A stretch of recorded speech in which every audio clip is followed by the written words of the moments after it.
Before we do that, we'd like to do the Pledge of Allegiance. Everybody stand for a moment. I pledge allegiance to the flag of the United States of America and to the republic for which it stands, one nation, under God, indivisible, with liberty and justice for all. Very nice. Okay. Carol, do the roll call, please. Yes. Ray Antonacci. Here. Lou Cavallo. Ken Demers. Here. Lou Esposito. Here. Jay Pope. Here. Robert Marinero. Here.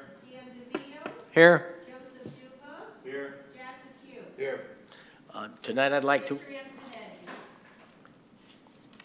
is absent. is absent. Tonight I'd like to appoint Joe Duva to fill the place of Richard Antonetti, and Robert Marinero to take the place of Luigi Cavallo. I'd love to say that word, Luigi. Okay. All right, all right. Public participation. Anybody in the audience here or the public would like to make any comments? We'll listen to you. Wow, that might be a first. Isn't that nice? Okay. I'd like to hear a motion to revise the agenda today so that we can move, address the public first. Go ahead. I'll make a motion that we move the 5 staff report items after new business. Do I hear a second? Second. All in favor? Aye. Aye. Opposed? It carries. All right. Chairman's report. There is none. Chairman's report. There is no chairman's report tonight, Mr. Chairman, except I'd like to make a publicly wish Richard Antonetti a good recovery from his recent surgery. Okay, and we appreciate the fact that he's been the commission chairman for a long time and has served honorably. I'll second that. Okay. Mr. Chairman, Yes. just a point of order, do you want to accept the minutes, or do you want to? Yes, I would like to hear a motion to accept the minutes of the February, April, and May meetings. Do I have some? Do I hear a second? Can I just make a, not a motion, but to have the members named Dave Marinero changed to Robert Marinero? It keeps on coming up Dave Marinero. I don't think Dave's on the... Oh, I did say Bob there, I know. I didn't say Dave. Yeah, I'm talking about in the, you're talking about in the minutes. paperwork. Oh, in the You're minutes. asking about the minutes. Well, that's Carol can handle that, right, Carol? Just, yeah. All right. He's cousin, so I'm okay with it. All right, so we have a motion to approve the minutes. Do we have a second? I second. Okay, all in favor? Aye. I'm going to abstain from the vote. Okay. All right, so we'll go right on to, the chairman has no report to make tonight. We'll go right into new business. The first item on the agenda is the site plan special permit number 2022-04, bed and breakfast accommodation in the R12.5 district at 153 DeForest Street, Watertown. Daniel Gelando. Mr. Gelando here tonight? Mr. Chairman, he is not here. I'd be happy to just fill in and give you any details on that.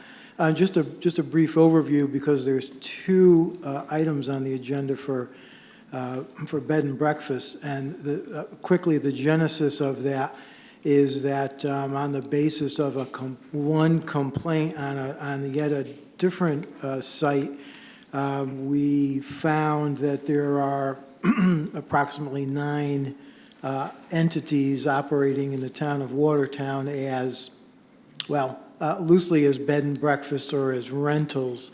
So to be fair, we issued a notice of violation to 1, then we issued a notice of violation to 9. And the first 2, we did hear back from probably most of them, but 2 of them did respond with applications for bed and breakfast. So that's how they came to be on the agenda tonight. And I can go into more detail under staff report, if you wish. But he is not here. Again, just wanted to answer any questions, but on both of them, you would One person for a bed and breakfast is here, but both of them are special, site plan special permit, so you would be setting a public hearing for the September meeting. Okay, thank you. All right. So I need a motion to set a public hearing date for September 7th, 2022 on this item number 1. So moved. Do I have a second? Second. Okay. All in favor? Aye. All right, hearing date is set for September 2nd, or 7th. All right. Number 2 on the agenda, Divesta Engineering for Steiner, Inc. Application for a 4-lot subdivision, Lake Winnemog and Sperry Road, Watertown. Yes, sir, aye. Good evening, Mr. Chairman, members of the commission, professional staff. For the record, my name is Chris Smith. I'm a land use attorney with the law firm of Walter and Pearson. Excuse me, Chris, can you sit down and use the mic? Thank Okay, you. Thanks, Carol, sorry. For the record, Chris Smith, I'm a land use attorney with the law firm of Walter and Pearson, and I appear before you this evening on behalf of the owner applicant Steiner, Inc., concerning the subdivision application, which involves a 4-lot subdivision on real property that comprises approximately 6.15 acres on the southeast corner of Lake Winnemog and Road and Sperry Road.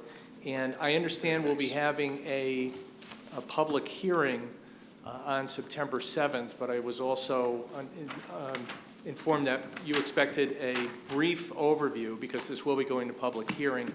Unfortunately, our civil engineer, Doug DeVesta, DeVesta Engineering, is not able to be here this evening, but he will be going through the specifics with you at the public hearing. However, with me this evening from Steiner, Inc., we have Chris Steiner and Greg Steiner in the audience right here. So, so what I'll do is just give you a quick overview with some bullets that Doug prepared me with, along with Chris and Greg. And then if you have any specific questions that we can respond to quickly this evening, we will, and then we'll reiterate them at the public hearing. Or if there are items that you'd like us to address in particular at the public hearing, if you tell us this evening, we'll make sure that we cover them with the commission and the public on September 7th.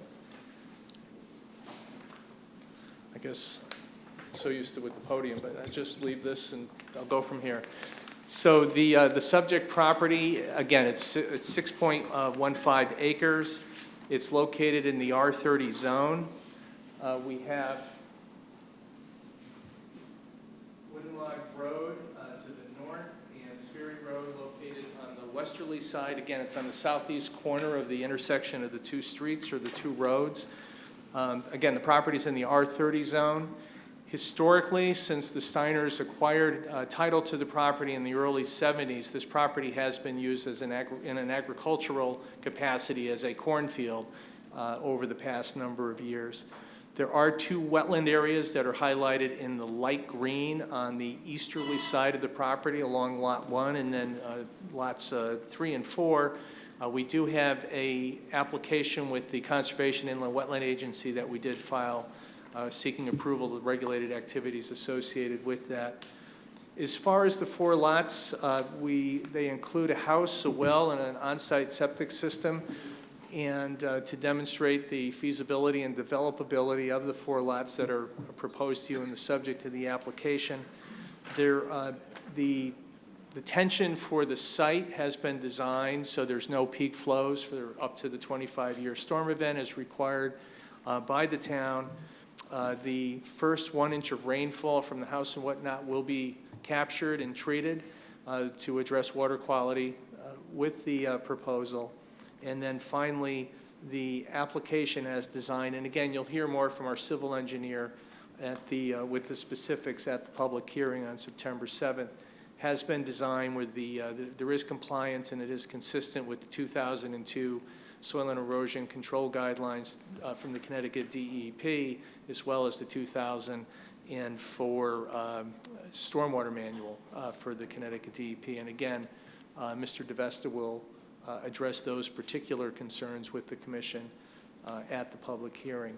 So that's just a quick overview of the proposal for the commission.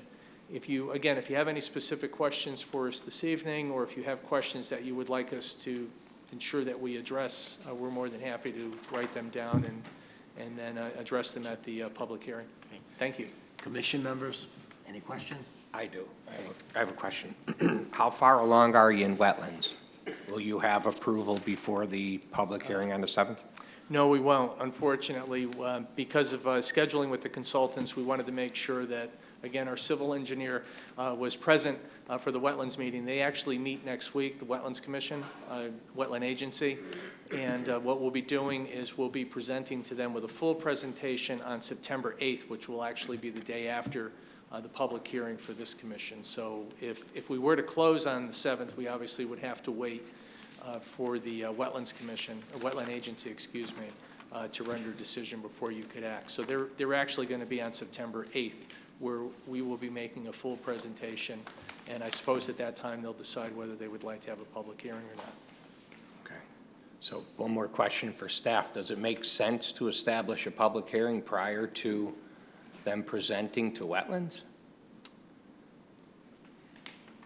I mean, I suppose you could start the public hearing, but clearly there wouldn't be any decisions made. We Right, have- certainly the we key, have- Yeah, we do have that 65-day rule that we have to consider.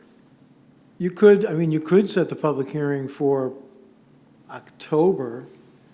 I mean, historically, I think that's how we've handled this type of an application.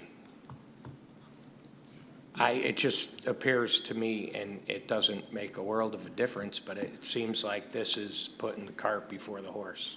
The key point is that the Planning and Zoning Commission just cannot make you can hear the application, it's just that you can't make a decision until the Right. Inland Wetlands Agency does. Understood. So otherwise, it's a matter of preference and convenience on both sides, really. Yes, go ahead, Chris. I just conferred with Chris and Greg Steiner, and whatever is the commission's pleasure. We're ready to go forward on the 7th with this commission, and then wetlands on the 8th, but if you, whatever you want, however you want to handle it. I have no problem either way. Is the October meeting for wetlands, when is that scheduled? Is that the day after the day after. P and Z meeting? I'd have to check, because they're the second Thursday, I think. Normally, First normally it's a week later, but in September, it appears to be a day later. Yeah, just because. Because of the falls on calendar. the First or Wednesday or something. We'd still have the same issue. I think if, let's say that wetlands didn't make a decision at the next meeting, Right. all right? We go into October, they haven't had their second meeting yet. yeah, We've got a 65-day, we're gonna have to get an extension, Oh, that's no problem. you know? You- Right, You that's have the right. 35 days to close the We hearing. we could work 65 it that days. way. We could certainly get an extension at the next meeting if wetlands hasn't given an approval. Actually, Chris, correct me if I'm wrong, but isn't there somewhat of an unlimited time frame in terms of waiting between the planning and zoning and inland wetlands? I don't think there's a time frame that Mark, applies to Yeah, that, does that's it a not? good point. Well, it's the 65 to open, To 35 open to the hearing. close, 65 to render a decision. We can give extensions or consent up to another 65 days, which I think. Yeah. The public hearing. Okay. And then I think you pick up another, Alright. I think you pick up some more, well, you Yeah, do pick up right, some more yeah. time. What I exactly it is. I was don't just know with trying to wetlands. save you guys time, that's all. Right. All right. Can I have a motion for setting a public hearing for September 7th? So moved. Do I hear a second? Second. All in favor? Aye. Thank you very much. We'll see you on the 7th. And thank you for the consideration with that. We appreciate that. Thank you. Okay. Have a nice Labor Day, I guess. Thank you, you too. It's going by quick. Thank you.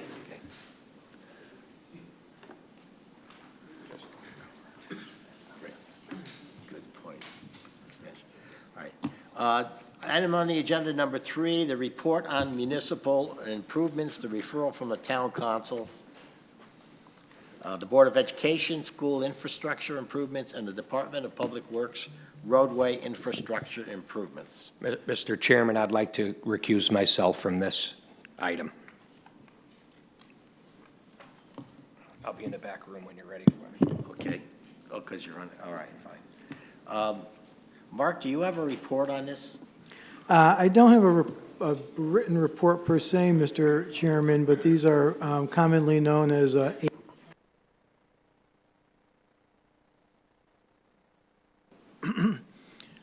is that in order for the town council to Actually, in order for any municipal improvements to occur, the town council in this case must gain a report from the Planning and Zoning Commission. I believe they are going to bonding on both of these items. So they referred it to the Planning and Zoning Commission.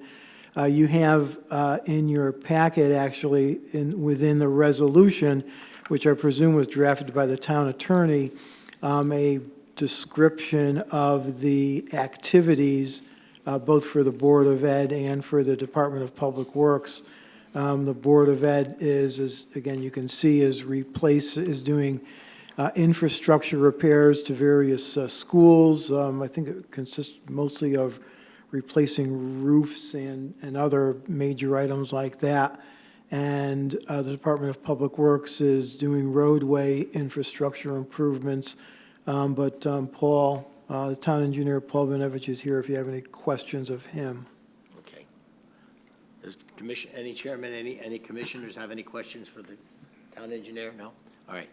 We have a resolution here. In the interest of time, I would entertain a motion to adopt the resolution and approve it. Do I hear a motion? So moved. Okay, do I hear a second? I'm sorry, who made the motion? David Pope, second by Louis Exposito. All in favor? Aye. Aye. Any opposed?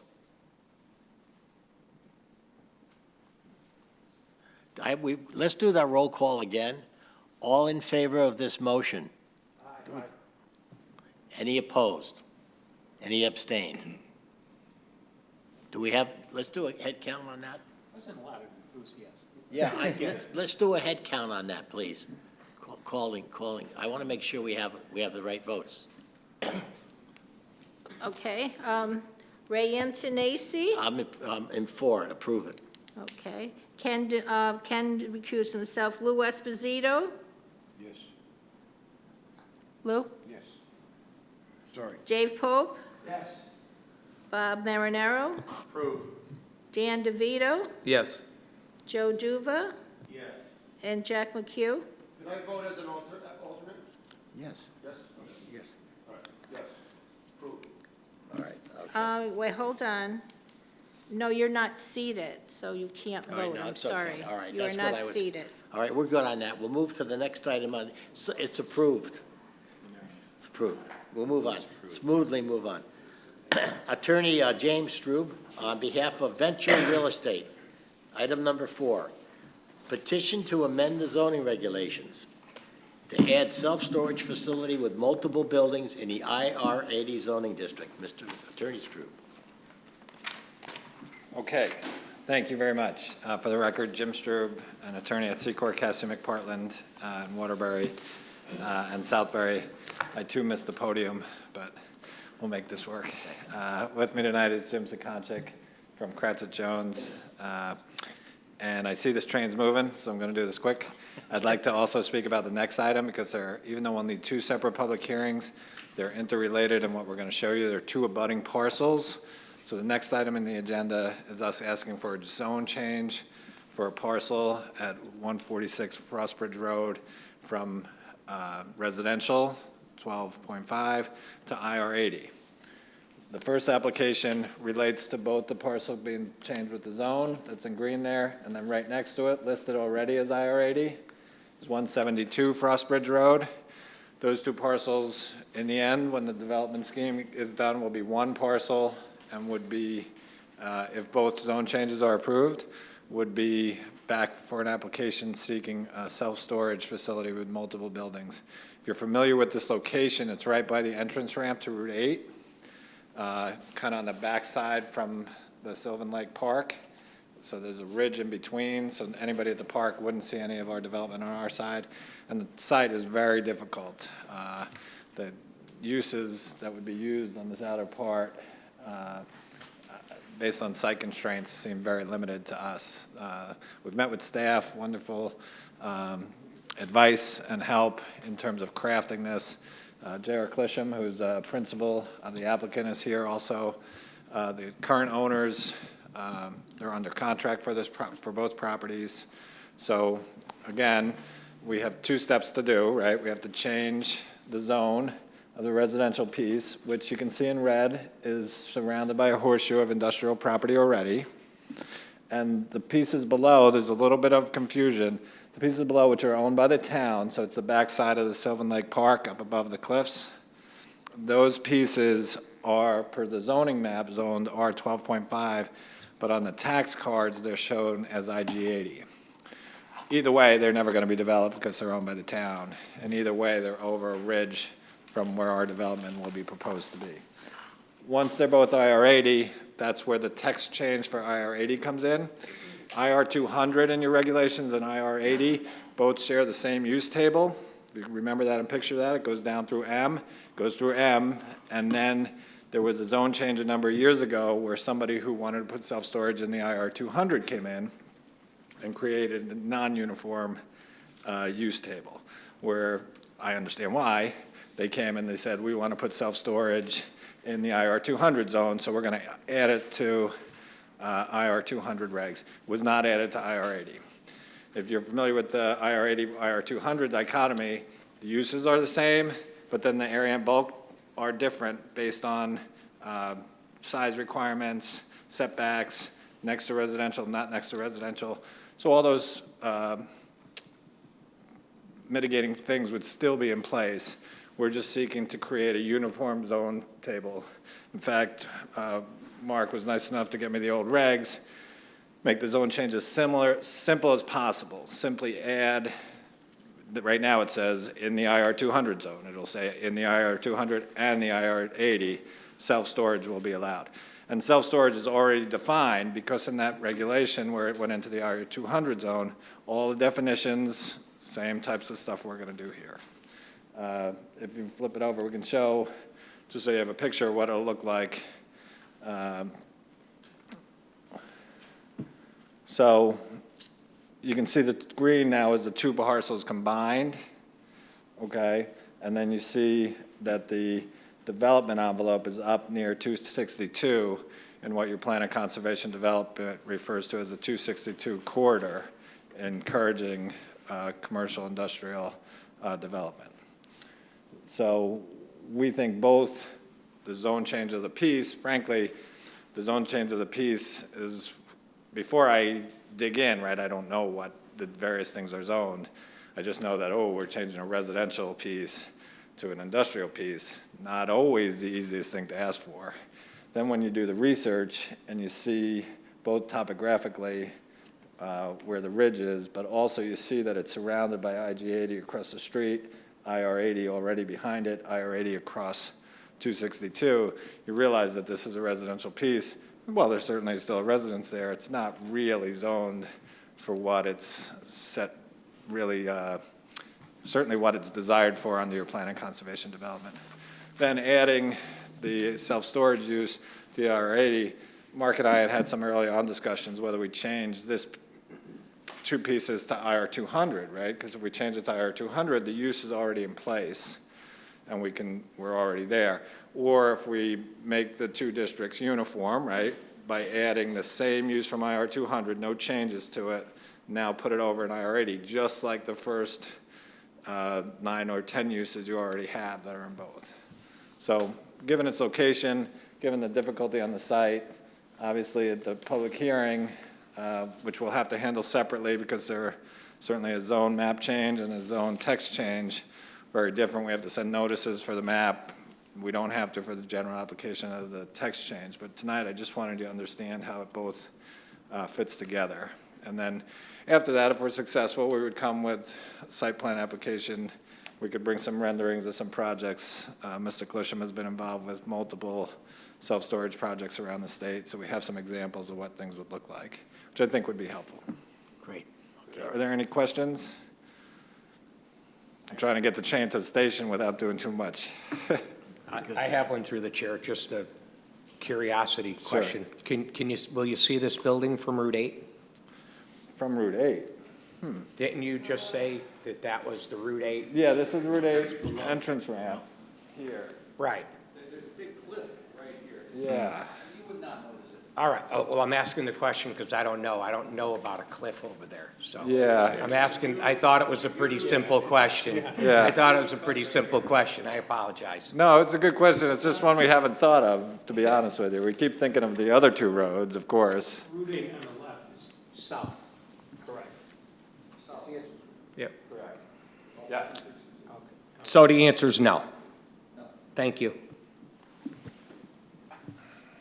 Through the chair, Sure. I have a couple questions. This one is for staff. Where is self-storage currently allowed? Only in IR 200? Certainly in the IR 200, there may be one or two business zones that it's allowed as well, but certainly in the, in the IR 200. Okay. That was done 3, 4, 5 years ago. Yep, I recall. And then is that by special permit or is it just allowed in the zone? Yes, that was by special permit, yes. Okay. Because we wound up including, and they were able to take advantage of a bunch of standards that we attached to self-storage facilities. And then, I don't know if either of you could answer this. If we did add it to IR 80, how many properties does that affect? Fair amount, I'm sure. I mean, we can find out. That was part of the debate early on we had, right? Whether we just put it to IR 200, right? So that, and then the tension there is, you know, this is around, one piece is already IR 80, and across the road is IR 80. So the tension is, do we put an island of IR 200 in the middle of all this IR 80, or do we switch the text in the IR 80?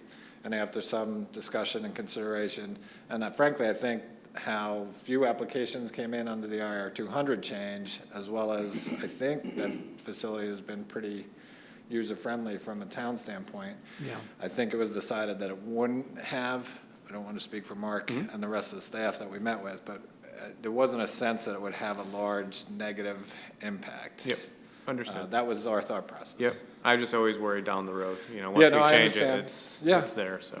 And that's where I come back to the uniformity of that zone. Like the original crafters of IR 200 and IR 80 made it pretty clear that the uses were the same. It's that the area and bulk requirements underneath were different. A little bit more restrictive in the IR 80, a little bit looser, a little bit larger parcels Yep. for the IR 200. So it seems, instead of over time making the IR 200 longer, or vice versa, it seemed to make sense for me from looking at it from a planning perspective, it seemed to make sense to make it uniform again. Understood, thank you. Thank you. Any other questions by members of the commission? Okay, I'll entertain a motion to set a public hearing on this matter for September 7th, 2022. Do I hear a motion? So moved? Second? Second. All in favor? Aye. And just as a point of order, we'd need the second public hearing set. Yes, for the on other. both items number 5 and items number 4. We're setting a public hearing for September 7th, 2022. Thank you. Good Thank you very presentation. much. Yes, sir. Thank you. Good to see you. All right, next item on the agenda, we have the addendum. We have additional 2 new business matters. Attorney Stroop, don't go too far away, because you're next here on Kim Keegan for a 2-lot subdivision. For the record, Jim Strube, I think you have plans in front of you. This is a 2-lot subdivision. Kim Keegan is the owner, and other than setting a public hearing, it's a re-subdivision, so it's not a first cut, so it's a re-subdivision of a piece. So there's not really, it's a large piece, not too much to discuss. We're just hoping to set a public hearing. Do I have a motion for a public hearing being set on September 7th, 2022? So moved? Do I hear a second? Second. All in favor? Aye. All set. Thank you. Have a great night. Yep. Thank you. Last item on the addendum here is Michael Terramez, thank you, sorry about that. Terrelmas, for a site plan special permit to operate a bed and breakfast accommodation, which is an Airbnb, I guess, on 45 Eddy Street in Oakville. Yes, sir, sure, have a seat. Oh, there we go. Go ahead. Hi. Podium's yours. Okay, so I submitted a letter and an application, which I'm not sure what the procedure is, if I can just read the letter, if that would be appropriate, or That's or I part could of the just- record. I It's can part make of the it- record, but go ahead, you can do anything you I want. could just make it a casual, so Yeah. I'll try and do it extemporaneously. So I moved to Oakville about a year ago, and we moved into a 5-bedroom home, and we are only using 3 of the bedrooms. And so we've had friends and family stay with us in the past, and one of the folks were talking to us and suggested that, you know, this would be like a really interesting idea to have people that are in town be able to stay, because there's no hotels anywhere nearby. Well, there are in Waterbury, but they're not, you know, it's not convenient for people that live in Watertown or people that, you know, like go to Taft School and want to visit their kids or something like that. So we wanted to open up our home to folks that were visiting. And there's a couple, I mean, you had mentioned Airbnb. Airbnb is like, it's kind of like saying Kleenex when you're talking about tissue. It's just it's a, you know, it's like VRBO, Generic, it's another one. right. It's basically a bed and breakfast. So I had an opportunity to talk with Mark, who was exceptionally helpful in guiding me through this. It's my first time ever doing this, actually. So I'm a little bit nervous. I had an opportunity to talk to Mark, and he was very helpful in guiding us through what we needed to, or what I needed to put together. So in looking at the current property is owner occupied, 1 building, 5-bedroom, 3-bath, 2,500 square feet. And in the application, I think I have a map, and it's nowhere near as nice as the maps that these other guys came up with. Mine is very rudimentary. I went on to the town's website and just printed off, and I used a little Sharpie and drew what the current parking spaces look like. So, and I didn't even indicate what the front of the house was, but the front of the house is, has the 4 spots, and then there's a driveway that goes around the side of the house and goes to the back, and there's 3 more spots there. So in looking at the town's, I think it's the ordinances, am I getting into too much detail here? No, Okay. go ahead, go Okay. ahead. In looking at the town's ordinances, it suggested that there had to be 1 spot per room available. So we have parking for seven vehicles on the property. There's no signage on the property. There will not be any signage going forward.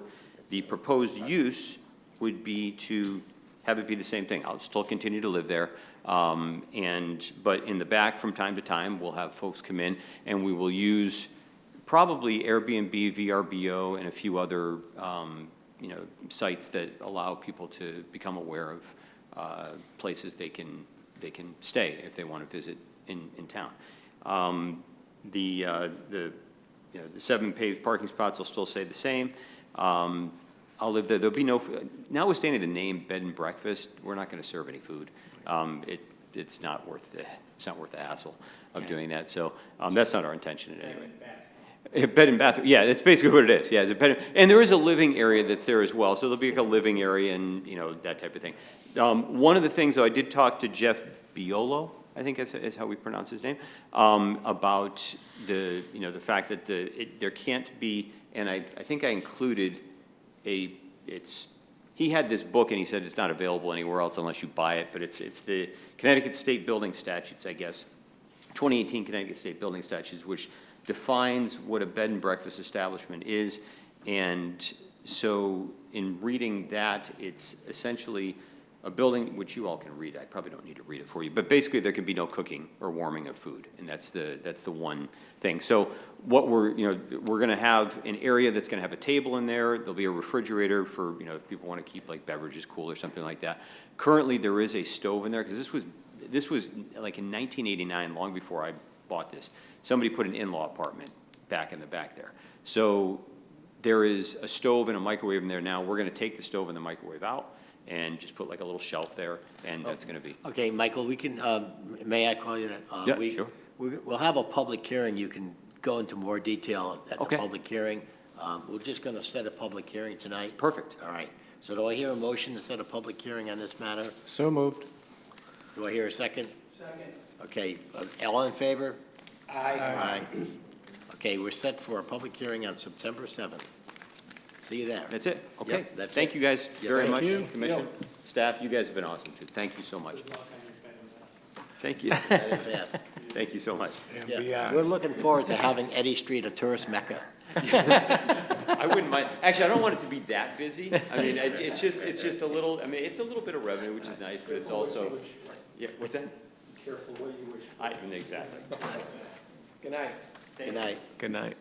Do I stay here? No, you guys are done? Oh, you gotta sit here until the 7th. No, you're good, good to go, good to go. All right, thank you guys so much. Thank you. No, yeah, he wasn't, he reacted negatively. He was, yeah, no.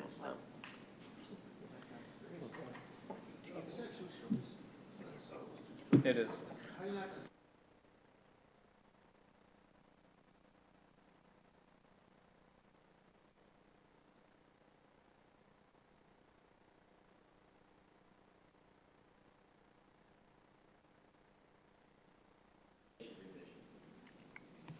So I'm happy to tell you guys, folks, that, so the subcommittee met pretty diligently in the beginning of the year, actually, at this point. It was January, February, March, I think.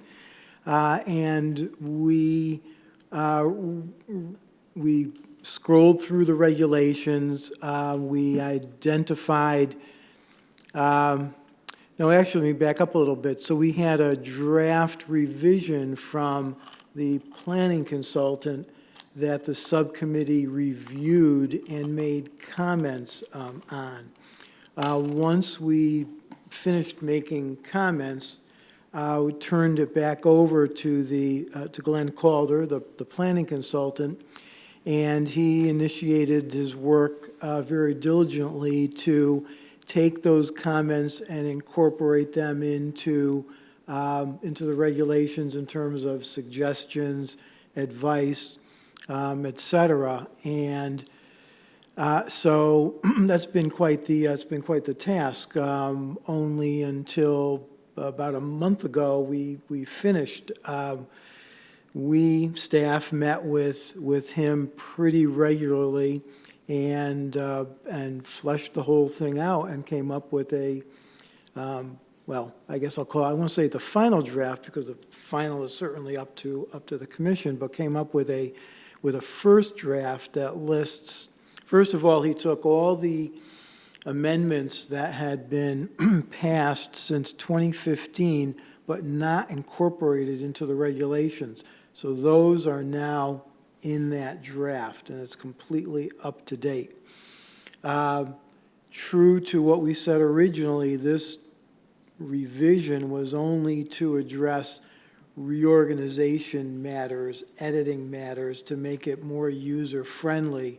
It didn't involve any substantive changes that would need to have a prolonged discussion from the commission. So that was the limiting scope. In trying to accomplish that and trying to make it clear to everybody what the nature of the changes were, there's a lot of sidebar items that address both the subcommittee's initial concerns or flags of issues and suggestions that he has collaboratively that pointed out some of the inconsistencies in the regulations. So again, that's all completed, and what I've done up to this point, and asking the subcommittee how they want to receive those updates. So we're doing it in sections. So I submitted to the subcommittee. There's now like 9 sections, sections 1 through 4, which are the table of contents, an introduction, and a description of the zones: residential zones, business zones, industrial zones. Once I can get back with the subcommittee and get some comments, I'm certainly ready to release to them however they want to do it, either the balance of them or another, set of sections for review. And once we kind of eliminate all of those outstanding questions, I think we'll have a draft ready for the entire commission. What we did is, in going through the regulations, is we kind of identified Tier 1 and Tier 2 issues. So Tier 1 issues, bringing up to the subcommittee and to the commission would be, hey, this wording is a little off here. How about this suggestion to fix it? Things like that. Tier 2 would be, hey, the sign regulations are really out of date, or we need to bring the code up to date for in relationship to the 2021 state legislative changes that have been made. So those are Tier 2, and again, I want to stress we didn't tackle any of those, but just identified them. So the idea is to adopt those Tier 1 suggestions and format, so you have, it's in my opinion, a very readable, very user-friendly document now. Adopt that, and then we'd be ready really to immediately move into doing some of those substantive changes, signs, stormwater management, the 2021 updates, and such. So that's where we stand on the zoning regs. You folks that have looked at it, have you had any initial comments, or want to give us any direction? That, Mark. Sorry? You've done a great deal of, and Danny is particularly has done a great deal of work on it Yes. also. It was a lot time consuming, and good job. Oh, by the way, for the commission, we're gonna put that online. It's gonna be a living document online. We can make changes as we. Yes, Right, absolutely. Right, that's gonna be new. So you can go right online and catch the most recent. You don't have to thumb through the book anymore, right? Right, That'll be right, good. That'll right. be really good. Right. Yeah. He's done a great job. Again, all in the beginning of the regulations is very heavy about, these are the regs, and you have to follow this, and you have to follow that. And, his comment was, nobody really wants to read that up front. They want to know, I've got a piece of property, what can I do with it, right? And so he took all of that process stuff and moved it to the back of the regulations. So the front is, again, an introduction, and then immediately, in a residential zone, what can I do? Well, here's what you can do. Here's the dimensional uses, here's the uses, some illustrative pictures about Right, what that's low cool. density means, what high density means. We're both very excited, we're all very excited to, to continue the process, get feedback from the subcommittee, from the commission, and move it, and then move forward with it. So I'll have conversations, with the subcommittee, and we can release, those, I don't want to say release in the sense of, it's available, if you want me to throw the whole thing at you, we certainly could. Glenn is available to meet, to explain any of those differences. We can do that, in the forum outside of the commission. I tentatively booked him for the next meeting if, just as a placeholder, if in fact we reach that point. But otherwise, we're, ready to, again, move forward at, at the direction of the subcommittee and at your convenience. And The next meeting might be tough. We may have 4 or 5 public hearings. yeah, Yeah, that's gonna be a tough time for that. right. No, I understand that. I just wanted to, just in case, it came to that, I wanted Okay. to. But that would be just kinda great to hold have them. him, though, really. We can set that up any time at your convenience. All right, great job, Mark. Okay, anything? Joe. Um, Any members of the commission, I'm sorry. Through the chair, so in essence, it's become user-friendly, concise, and up to date with regulations passed down. Yeah, that was the So goal. it's just good. That was the goal. I mean, reading through it, it just seems half common sense, half going with the new laws and things, so. Yeah. Great job. Good. Okay, any questions? Okay. No questions. Thanks. Number 2, accessory dwelling units in the revised statute. So referring to the 2021 state legislature, there was some, as you probably know, some significant changes that were passed by the legislature last year that took effect this year in 2022.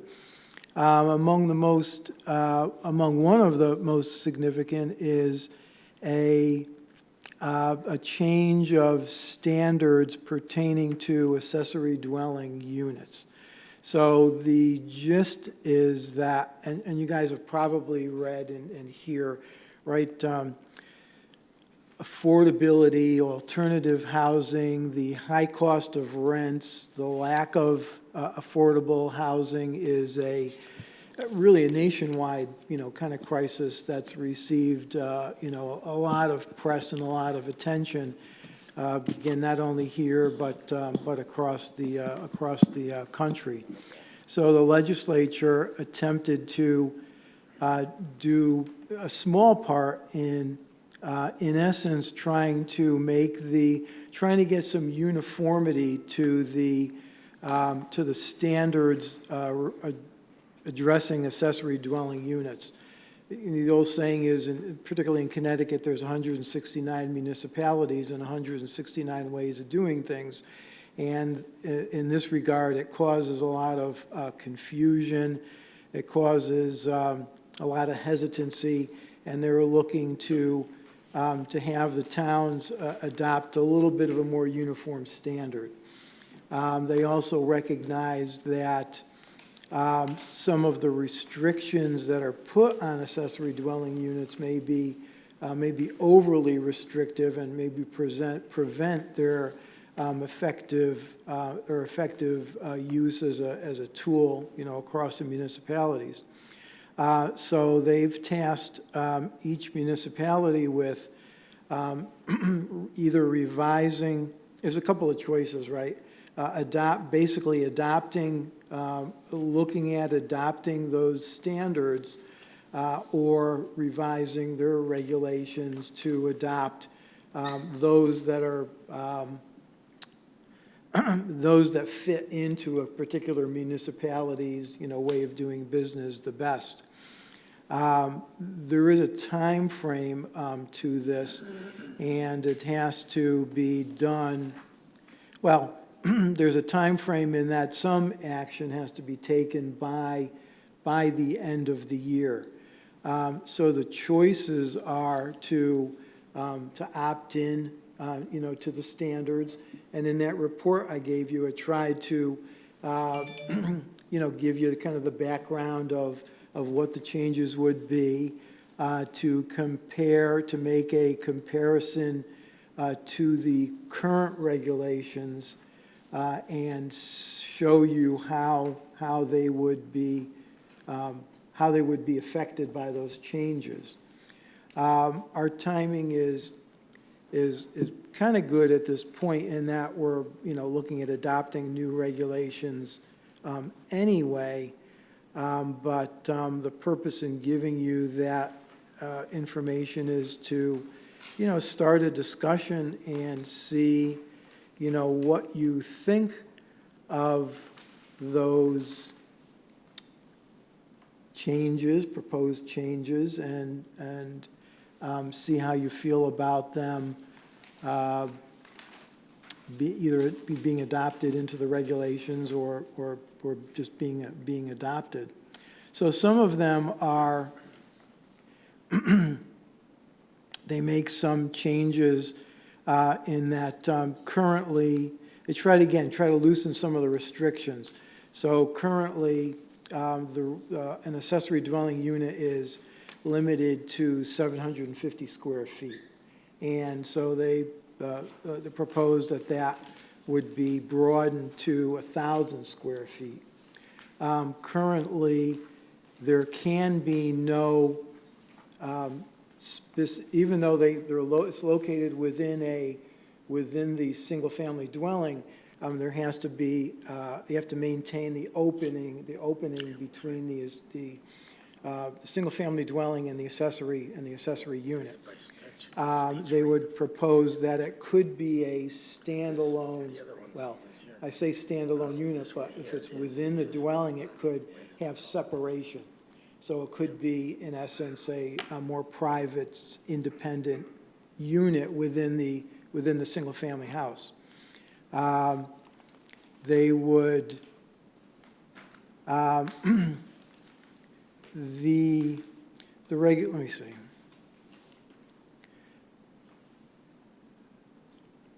Where'd that go? I had it up. I have it here. Excuse me just for a sec. Also parking. It's not required to have more than one parking space. It's food trucks. We can do parking. Right now, there's a distinction between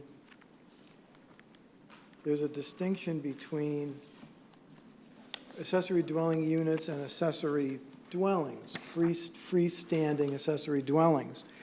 Right now, in Watertown, you have to have 6 acres of land in order to have a freestanding accessory dwelling on one property.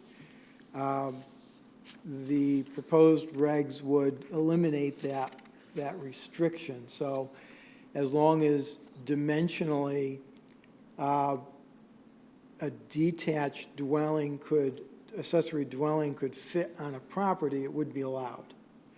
I guess the important thing is that none of the dimensional requirements don't go away. So it is not meant to change it's not meant to change the nature of a neighborhood. It's not meant to change the nature of a zone. It has to fit zoning setbacks, it has to fit dimensional setbacks. There's no elimination of that. Let's see. Direct access. It'd still have to meet requirements in terms of being serviced by septic system, by either sewer and water or septic system. There's no change with that. There could be a separate doorway to the outside. That's the current regs say no separate outside door. You could have a separate outside door, again, to maintain, not to maintain, but to increase the availability to have a separate entrance for that accessory dwelling unit. The parking requirements are capped to one additional parking space for an ADU instead of multiple parking spaces. Apparently, that's been used as a kind of like a prohibition. So accessory dwelling units are on most municipalities' books, but when you dig into them, there are a bunch of restrictions that unfortunately make them unusable. And again, that they're trying to eliminate some of those prohibitions so that they can be more widely adopted.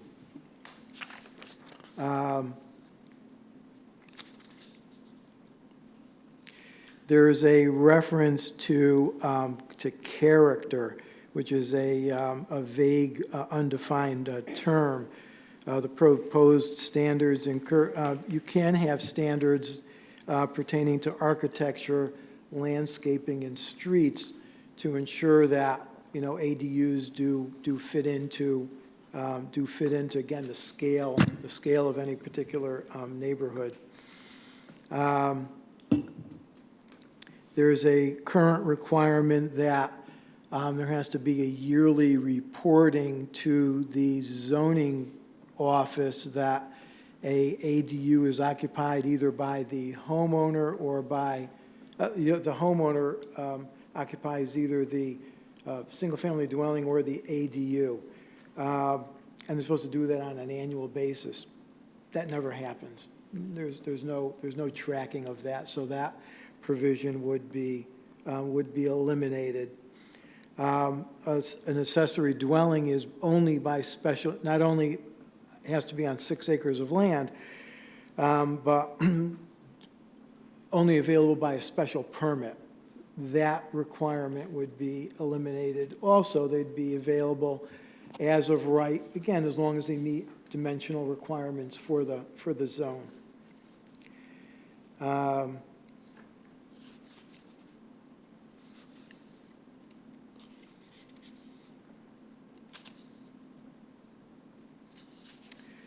Those, I mean, that's, in essence, those are the changes. So this is meant to, again, apprise you of what those changes are and solicit some feedback from you guys as to, what you think of them and how you see them fitting into the town and what direction you want to proceed with this. I do have a question. We have options here, right? You do. Okay, so we can adopt them this way, right? And what are the other options? You could opt in, which is to let these requirements take effect. You could opt out, which would have to be done by a public hearing. You'd have to hold P&Z would have to hold a public hearing. And then you'd have to refer it to the town council, and they would hold a public hearing and opt out. The third option would be to modify your own regulations to eliminate the restrictions, but adopt other features, so to speak, as you may want to, that fits the character of the town. So even though they have prohibitions here, the town has the option of opting out, and as long as the Planning and Zoning Commission and the town council go along with it. What if only one, well, you may not know the answer to this question, but, what if the council says no and the commission says yes? What happens there? The commission says yes, and we'll make it to the. It's a good question. I suppose it would have to be an affirmative vote by both Yeah. the commission Right. To and the opt out. town council in order to take effect. Right, okay, all right, okay. Kenny Demers mentioned to me that in this scenario here, you could have a non-owner occupied house. 35.2.5. I don't understand that one where it says, one of the dwellings shall be owner occupied at all times. And then it says in red, it appears this requirement would be eliminated, which means I can rent out the separate unit. So now it becomes a multifamily. Yeah, basically, the primary unit and the accessory dwelling unit are non-owner occupied, are non-family occupied. That's how I couldn't get a real clear answer on that, but that's what it appears. It appears that the owner occupancy, at the very least of the ADU, in other words, typically with an ADU, there's a requirement that a family member, right, has to occupy it, hence the, mother-in-law kind of characterization, or granny flat. That would be eliminated. It was honestly a little less clear to me about the requirement of owner occupancy of the primary dwelling. And I will get clarification on that. Thanks, great. Through one other question through the chair. I mean, God only knows how many in-law apartments there are in this town that you don't know about. So do those get grandfathered in? I'm sorry, so? Would that get grandfathered in if a home was built in '85 and someone turned the lower level into an in-law apartment? Does it get grandfathered in with this change, or? adoption, or however you want to look at it? Typically, if they are brought to our attention, like, for instance, in a sale of a house, we go through a permitting process on them so that we can see that they meet code and that So that's they, the only check if it gets sold. If it's been in the same family for 40 years, you don't know about it. I mean, yeah, is that's it- pretty correct, yeah, yeah. Yeah. Through the chair, just real quick, the notes you made, basically, those are our current statutes, and what's in red is what would change if we Yes. adopted? Correct. Okay, just wanted to be clear. Yes.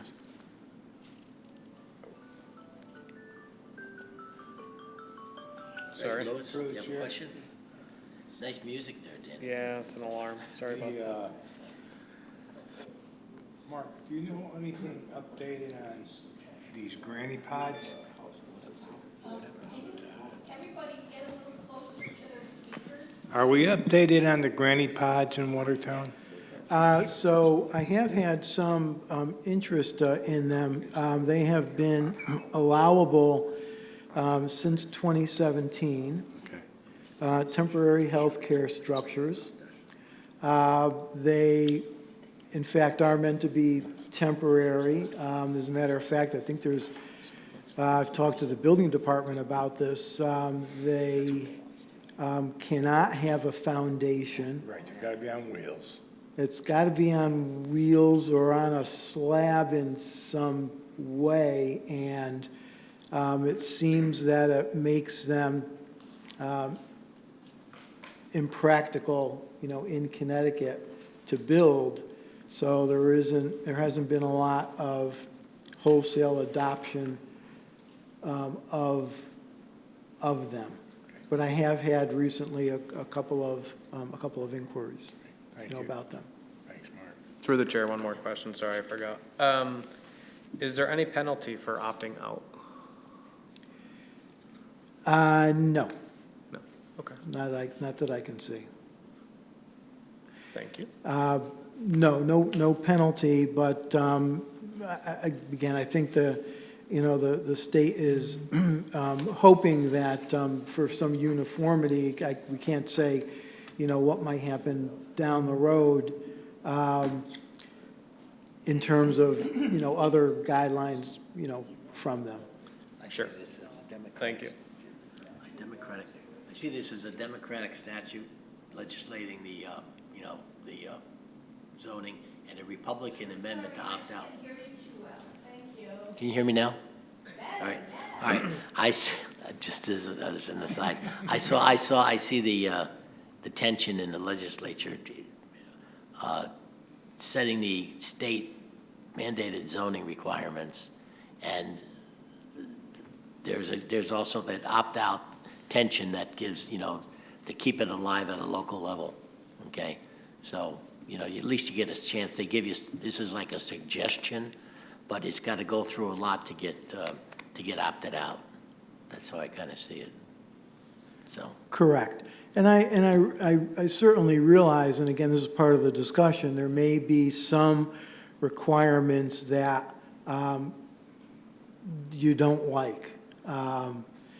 But there are some, in my opinion, from the staff level, there are some good changes that I've had when folks have, even when they've tried to come in and create the accessory dwelling units for in-laws, they're stymied by a lot of the regulations. They're stymied by the fact that it's limited to 750 square feet, which is relatively small in the scheme of things if you want your in-laws or your mother or father or, someone else to live there. And they're stymied by the fact that there has to be an openness, between the two structures because, especially as if it's your in-laws, you want some separation, right? You want some separation between those, and those are issues that are hard for folks that would like to, use them for that purpose to overcome. The 6 acres for an accessory dwelling is, in my opinion, quite extreme. If you have a large, piece of property, I mean, there's large zones here. If you have an R70 or an R90 zone, and you want to put up a freestanding, unit that could be an independent living situation for someone, if your son or your daughter or your parents or somebody, 6 acres is again, in my opinion, rather, kind of rather extreme. So it kind of encourages the urban sprawl and the single-family houses, and kind of creates this situation that we have where housing is very expensive, and there's, if you're not into having a single-family house, there's not a lot of options. And on the other hand, if you have a single-family house, but you're retired and you want to stay there, this offers a means for people to supplement their income so that they can maintain their residence, maintain their, their living situation. So, there's certainly all kinds of sides, to the picture. Okay, great. All right. Any other questions, anybody? All right. Affordable alternative housing. So the another piece of that is that every 5 years, each municipality is charged with coming up with a plan. It's not unlike the POCD. It's a guidance plan as to how the municipality will, what steps it may take, what goals it may put in place to help to increase the amount of affordable alternative housing that's in the town. You're probably familiar with the 10% goal that's, been set, and that's been in the books for a while. 10% goal of affordable alternative housing units that each town is charged with attempting to reach. That can be done in a number of ways, everything from housing, specific housing units like what we have in the backyard here, to rental assistance, to CHAFA and HUD mortgages. Those all count towards that goal. It could be a dedication of units within a proposed cluster development. So we have one that's going on Echo Lake Road. It's 29 units that was approved by the commission, actually just a little before my time, 6 or 7 years ago. It's 29 townhouse-style units, and there are, I believe, 9 of them will be designated as affordable housing. Affordable housing has a couple of components to it, but it's for folks who make 80% of the median income, of a town, and the other portion is not spending more than 30% of their total income toward housing costs. In Watertown, 80% of the median is, for a single person, $71,000. So when we talk affordable housing, we're not talking, in a sense, like, low income is certainly a lower level, but this threshold is a very high level. And it just, again, points to the fact that Housing is becoming a, you know, a real issue, and mostly the affordability of the housing is a critical. We have been working again diligently on putting a plan together. It hasn't specifically involved the commission in that we put together an affordable housing task force working group that has been reviewing this overall scope and putting together a plan. And that is fairly well along. That has to be adopted by the end of the year as well. So the point with that is that we've got a pretty good draft completed. We're going to run it by the working group for some final edits. Certainly include planning and zoning in the town council, again, similarly for adoption of the plan. But these are guidelines, they're not mandates. How is the town going to reach, you know, some of those? We're running out of power. How is the town going to attempt? Granny pots. Granny pots are big.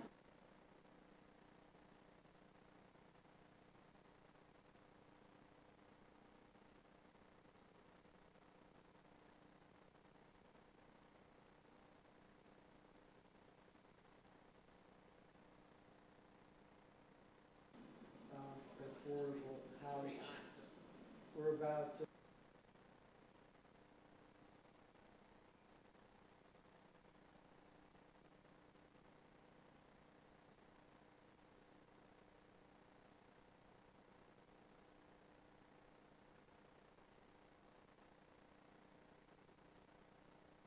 it's a pretty high bar. There's a 5-year waiting list for senior housing, you know, in town for folks that can't afford to live in their single-family house, don't wish to live in their single-family house, wish to stay in Watertown. There's a 5-year waiting list for any kind of opening, you know, for anything that's in that category. So again, you know, we're looking at ways to attempt to address, you know, that situation. Or elderly housing counts as single, as affordable. It does. It does. Yep. So our first topic and our second topic, you know, kind of run hand in hand. The second is the overarching goals, and the ADUs is maybe just a, you know, one part of the equation to help to, you know, alleviate, although ADUs do not count towards affordable housing, nor do they require that. So it's a way to help alleviate some of that housing shortage, but it's not the answer, you know, completely. Are there any, would you know if there's any plans to build more elderly housing in town? Are land available for it? Are any projects on that? Those are all part of the equation, is to help to develop, to look at parcels of land that might be available. The key is, you know, who do you get to build it, and where does the money come from? So some of the suggestions might be a land use or a municipal fee, you know, of $5 per interaction, $1 per interaction, and have that go into a dedicated fund specifically to build, you know, a project like that.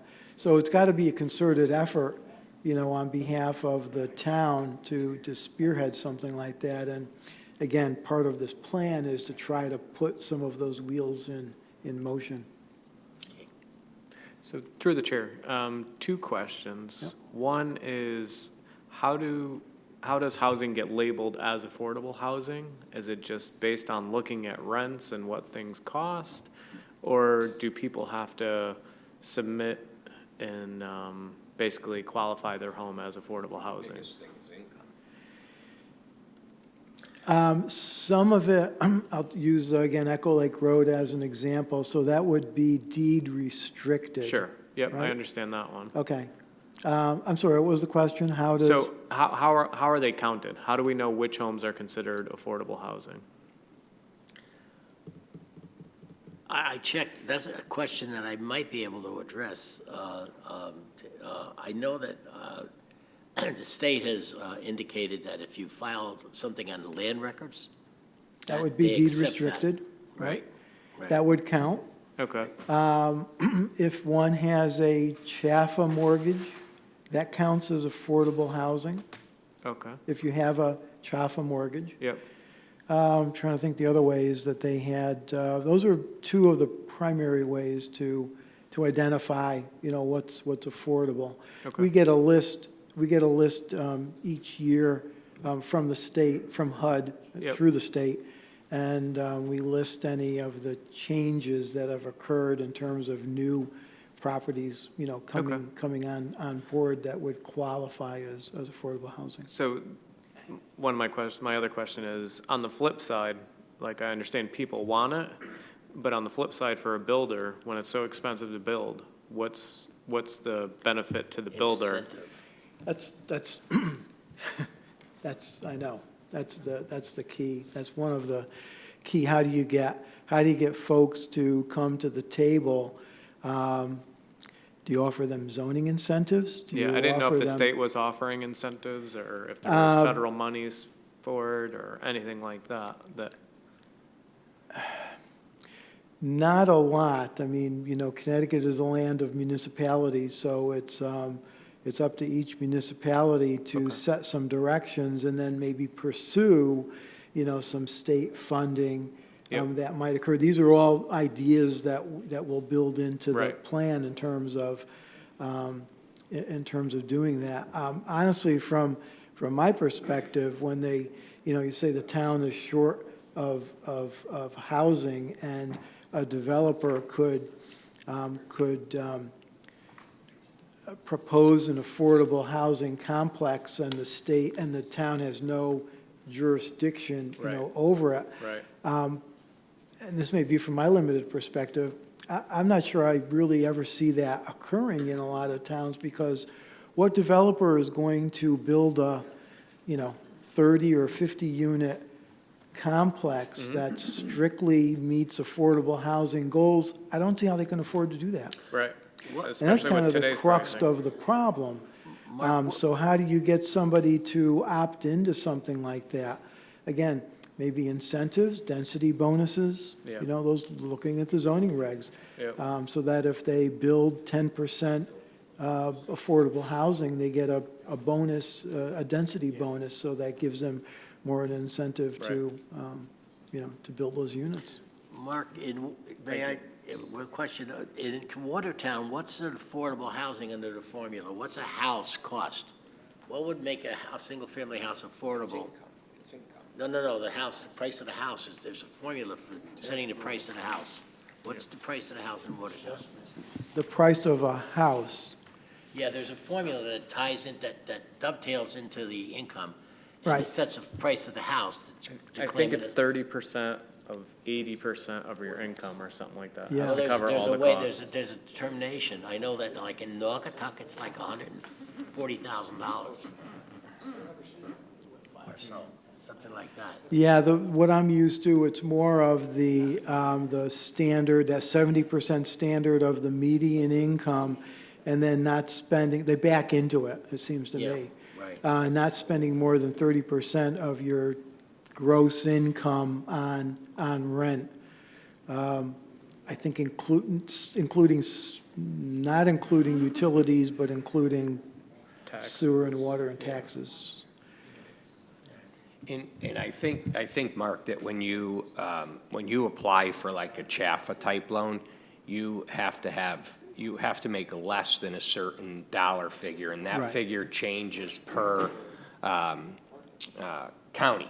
So I mean, I think the Yes. last number I remember for Litchfield County, so the way to get to the affordability part of it is if Litchfield County is less than 87,000 per person and 103,000 per couple, You're not going to look at a $300,000 house as an affordable because you don't fit the bill. I mean, Right. that's what determines where the price goes. Right, right. You And can't, then you that can't gets- buy a $500,000 house, put 200 down and qualify for Jaffa. That doesn't work. And then that gets into the whole concept of the reliance and the building of single-family houses, and to the exclusion of maybe duplexes or triplexes, which are, you know, much more cost-effective to build and can be, you know, can be offered at a more affordable rate.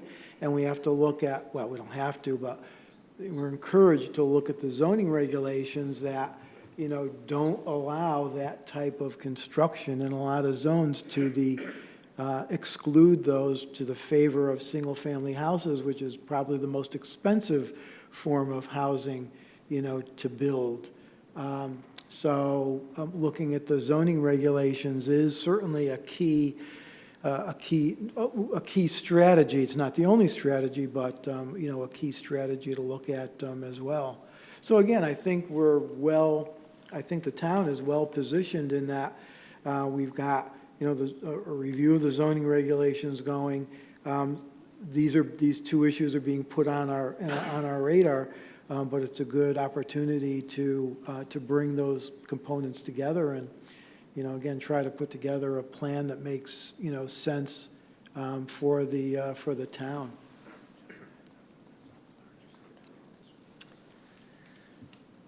Okay, bed and breakfasts. Man, it's a lot. So, bed and breakfasts, I think I was telling Ray earlier, so how bed and breakfasts came onto our radar is that we fielded a complaint. We fielded a zoning complaint about from a neighbor about a house in Oakville that appeared to be being used as a B&B. They specifically said on Airbnb. And the complaint was that people keep coming over to my house, they look in my windows, there's all kinds of strange cars over there. I don't know what's going on. So Who's gotta leave? Excuse me, can I, great meeting, nice to see all of you. Yeah. See you too, Lou. Mr. Pope. Take care, Lou. Okay. See ya. He's doing a hell. Good to see ya. Mark has really explained everything very well. But you know, it's a dilemma, not a dilemma, it's happening all over the place. Poor Mark. He needs a raise. I'll second that. So bed and breakfast came onto our radar because of a complaint. It led to a thought, how many bed and breakfasts are there in town? God bless our intern, who we're about to lose, Cameron, who took on the task, went on Airbnb, and I'll be darned if he didn't, like, you know, track every single one of them down. He identified nine properties. Of course, they don't identify, you know, where they are, but he was able to, it's like a detective, able to take pictures or the photos and the names and correlate them to the assessor's list, and came up with a list of 9 properties that were currently offered on Airbnb as rentals. That started an internal conversation about bed and breakfasts and what we could do to, what we should do. So we decided that since traditional bed and breakfasts are on the books, you know, as a special permit use, that those that are single-family houses that offer bed and breakfast rooms, even though the guy was right, Airbnb is really just the vehicle, right, for advertising them. but that they operated in the traditional sense of the word. You have to live on the premise. You offer rooms on a short-term basis. You may or may not serve, breakfast or something, but the key component was owner-occupied, offering rooms, and that they fit into the traditional definition. We sent a letter to all 9 units, all 9 properties, and identified, I think, 4 of them or 5 of them that operated as B&Bs, and told them they needed to apply for a special permit in order to operate. And that's why you've seen the 2 applications that come before us tonight. There are a couple that operated as long-term rentals. Folks owned a house in Watertown, or they lived in Watertown, they're going to be in England for 6 months. They rent their entire house to somebody, on a longer term, more than 30 days. We thought we don't really have any jurisdiction over that. Probably occurs, in any number of circumstances. It's not a zoning area that we ordinarily get involved in. It really doesn't involve any health or safety issues. So if that's what you do, we directed them to check with the building department, check with the fire marshal, and be on your way. Short-term rentals, less than 30 days, where you're offering your condo or your entire house, probably a different animal.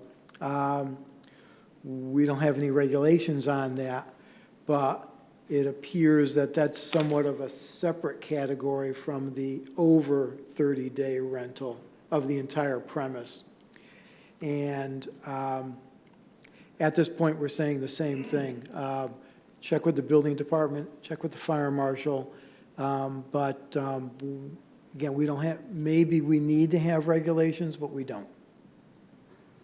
So that part of it is a little bit open-ended. So that's how that came about. Okay. I wonder how many there really are. Okay, well, let's go to food trucks. Food trucks.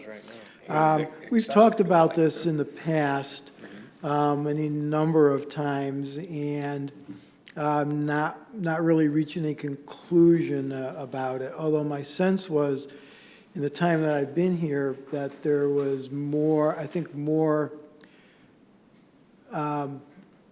consideration for acceptance of food trucks under limiting conditions than previously when I've asked the question the first time. So the town manager put that on my radar a couple of weeks ago, saying, I drove up and down Main Street, I saw, a food truck here, I saw an Anderson window truck over there, and we've got to do something to either, gain control or not. In the meantime, I still get the inquiries about use of food trucks. The fire marshal asks about them. Folks who operate food trucks ask, if they can, have some liberty to operate, under some conditions in town. We know that some do operate, albeit with kind of a blind eye, so to speak. The Lasting Brass, not to pick on somebody, but Lasting Brass Brewery has them, on a regular basis. I get 0 complaints, about the operation. Horatio's has them on a semi-regular basis.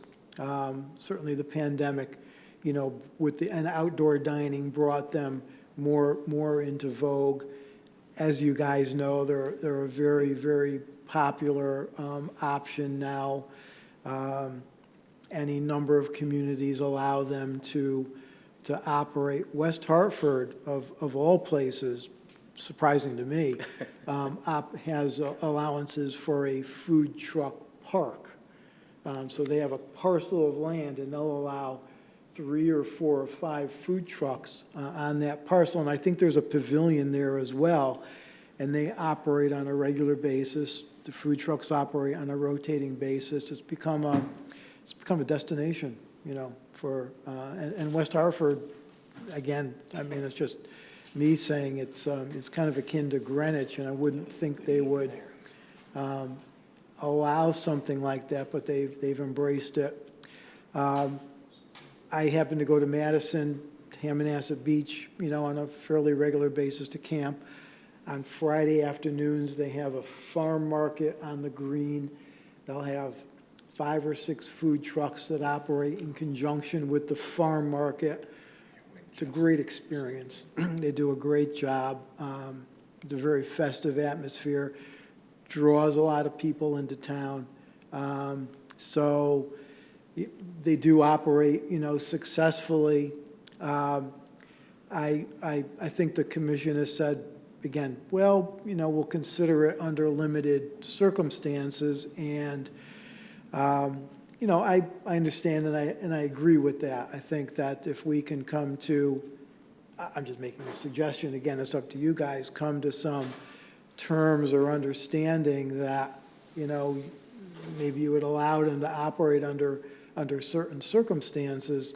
So what I put in front of you is the draft that we've talked about before, but I had our intern kind of draft out some questions that maybe might spark some, you know, kind of comments from you folks as to where they might operate. Would it be on public streets or on private streets? Would it be in conjunction with, you know, another restaurant or a nonprofit or a brewery or, you know, an event or something like that? Would there, you know, be a distance, you know, between trucks that that one maintains? Would there be a limit on the number of days they can operate? I mean, these are all questions that would kind of limit them, you know, so that you don't get the situation where, and I'm taking an extreme, you know, somebody's parked on Main Street 5 days a week during lunchtime and, you know, serving hot dogs all the time, which I, you know, again, I don't think anybody would be particularly interested in that. But again, you know, a lot of towns do. Ridgefield, they have food carts that operate on Main Street New Haven has 5 days a week. like a whole So, town of. you know, it's up to your tolerance for, you know, for that activity. I heard, you know, somebody had mentioned that, well, you know, it takes away from the brick and mortar restaurants. Yes and no. I've talked with a couple, and as long as it's not as long as they're not directly in front of my establishment at lunchtime, you know, I'm okay because they serve a different clientele, right? For lunchtime, you go into a restaurant, you know, you sit down, you're expecting a different ambiance as opposed to somebody who's just looking for something, you know, quick to gain, or it's in conjunction with a special event where a large number of people are gathering and they, you know, just want to have trucks available to them. And actually, I was reading in Southbury that at least one guy who operated a food truck became so, and I've heard this a couple of times, they become so popular that they open brick and mortar restaurants because they've become so popular and gathered a following through their food truck. So, you know, there's the opportunity. It works the other way too. There's the opportunity to draw somebody and draw a new food establishment into town. So, again, many facets to, you know, to some of these questions. And I kind of have a joke with my wife. It's like, okay, my zoning question of the day that we spent hours trying to contemplate is food trucks, barber poles, or, you know, any number of crazy questions that you get during the course of the day. So that's it with food trucks. Have you fielded any complaints or have there been any problems in town concerning the food trucks? None. I mean, I mean, they're very limited. When somebody comes to me and says, I want to operate a food truck, I have to say, sorry, the zoning regulations don't allow for it. But again, honestly, we do, they do, the reality is, though, that they do operate in some cases, and I don't get complaints about them either, so we've not done anything about it. Is it a way for the town maybe to get some, permit money from these food trucks that want to establish themselves in town? They Absolutely. want to say, listen, I want to be at Horatio's for 2 nights selling lobster rolls. Okay, well, you can need a permit, and it's $50, Yeah, absolutely, absolutely. So is lobster roll. Through the chair. That was gonna be one of my questions, was about the permitting. Do we know what other towns do as far as permitting? Is it, a fee per day, a fee per week? Well, we talked about that, and not to get too onerous in terms of staffing and issuing permits, I think that it would be, I think our preference would be more on a kind of a seasonal basis more than a per event basis, because that could get a little cumbersome, but, we're open to whatever circumstances the commission would allow them. We could set the fee and the frequency of collecting the fee accordingly. So this would be just from the zoning perspective, right? They still have to, and the regs are still on the book, they still have to go to the health department and become licensed. Yep. I think that's a seasonal fee. And they have to go to the PD, and they have to get a license from the PD, a solicitor's license also. So that would remain. The part of the zoning is, the overall allowance in terms of location, time, events, et cetera. Do we need to change the uses of particular zones, the permitted uses in zones to include food trucks? Is that, is that getting it too complicated? Well, that would be, actually, no, that would be one of the, I think one town limited them to industrial districts only. And I suppose, I was trying to think of why that might be, if they had a corporate park and, they wanted the folks who work in the corporate park to have places to go and eat. I suppose that would be one rationale, for that. But you have to be careful with something like that. So if I'm a resident of the town and I want to hire a food truck to come to my personal property and serve my birthday party, does that exclude them? Somebody brought up a really good idea, and I'm kind of intrigued. So instead of maybe setting, and I still don't know the viability of this, setting a standard, a hard and fast zoning standard, maybe a policy. Maybe we craft a policy that allows, food trucks on a basis, and we use that as a guide and say, this is the policy of the town, and see how it works. Try it for 6 months or so, and then be able to tweak it, instead of going through this whole formality of adopting it into a regulation, which of course is a hard and fast thing. And I thought, that might be a creative way to allow them, and see how it works, see how it goes. Then, one other question, is this really our jurisdiction? Is it, in terms of the power to regulate, is this a police matter, a fire department matter? Well, it is in the sense that they issue licenses, but it is in the zoning regs. There is a short paragraph in the zoning regs that controls the operation of food trucks. Okay, So, all right. We're gonna make you the food truck chairman.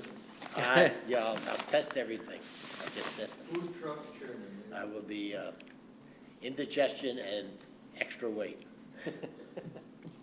so So it's not a particularly critical, issue and that you have to deal with it like tomorrow or anything, but think about it. Think about the circumstances you might be willing to, well, if you want to, allow their operation. Maybe using some of the questions that we kind of brought up as a guideline, and I'll put it on the agenda for the next meeting. Okay. All right, so where are we? Let's see. Give me old business. Any old business? Actually, if I may add one more thing. sir. In terms of development, even though the commission has not been busy, there is a lot going on kind of behind the scenes in terms of potentially major proposals, developmental proposals. The minor of which is, it looks like there's the potential for occupancy of the former Subaru dealership. Oh, that's great. Somebody that came on our radar and seems to be interested, it's another car manufacturer, come on our radar for operation on that parcel. The parcel on Straits Turnpike in Bunker Hill, which we approved for the medical building, is unfortunately on hold because of what I'm told is the turmoil in the medical industry with regards to expansion. So the deal that was approved isn't a dead deal, but it's on hold, and the property owner who obtained the permits from us for the medical building is, how they said in the real estate parlance, is continue to show. So they are still marketing the property, and I do get regular inquiries from folks. Well, what do you think I could put such and such on this I think property? that'd be a great food court, right? Right, food truck park. It might right there. be. Just, we had a car dealership, we had a medical building. That was- Oh. I know. So what's the big one? The Heritage Development Site, the 200-acre, 110-acre parcel Behind Staples? on Bunker Hill has a potential user. I think they might be in contract, and I've met with them once, and they're coming back to meet a second time, and they're talking about a mixed-use development that would be some residential, some medical, and some commercial, some industrial, corporate industrial type of use. So that is something that's, we hope is promising. And then there's been some activity, and I'm not at liberty to say a real lot about it, but on the, I guess we could characterize as on Echo Lake Road, what would have been the former, where they wanted to build the mall, many, many decades ago. Oh, okay. That parcel is being considered for some use. So they have been in conversations with the town. Basically across from where the self-storage wants to go. Yes, Okay. yeah. So, Are you gonna be able to see the building from the street? Yeah, from 91. we do have some activity. If any of it comes to fruition, it will be, significant development for the town. Any word on the property, 262 in Buckingham Street, that was approved for the gas station? Yes, they have apparently gained their DOT approvals, and I've heard from James Strube, their attorney, that they may be ready to move forward shortly. Mark, they cleaned up a building on Straits Turnpike, almost across from the Stop and Shop entrance. It used to be a car dealership. Looks like they cleaned it up nicely. That's the former Mitsubishi. That is supposed to be another, the person is going to open another Mitsubishi dealership there. see a lot of Mitsubishis around. No. There's a good reason. They haven't been open? They need a Genesis. What Oh, else? yeah, Genesis, nice car. All right, what else, Mark? That's it. That's it. All right, motion to adjourn. So moved. Second. All in favor? Aye. Recording stopped. Great. Wow. A lot of work, a lot of work. Yeah, I thought we were